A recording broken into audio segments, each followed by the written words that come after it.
عنوان شام کے دربار میں حق کی صدا۔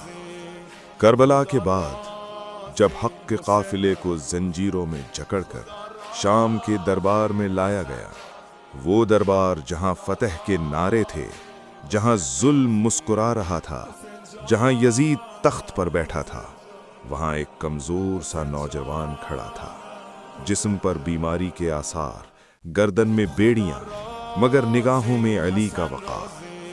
یہ تھے امام علی بن حسین زین العابدین علیہ السلام۔ یزید نے غرور سے کہا، اے علی کے بیٹے، دیکھا اللہ نے تمہارے ساتھ کیا کیا؟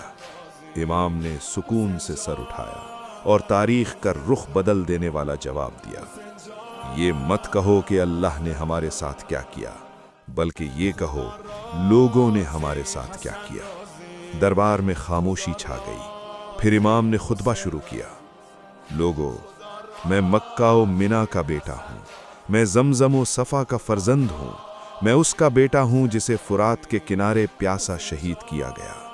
الفاظ تیر بن گئے، دل لرزنے لگے، لوگوں کی آنکھوں سے آنسو بہنے لگے۔ یزید گھبرا گیا اور فوراً اذان دینے کا حکم دیا۔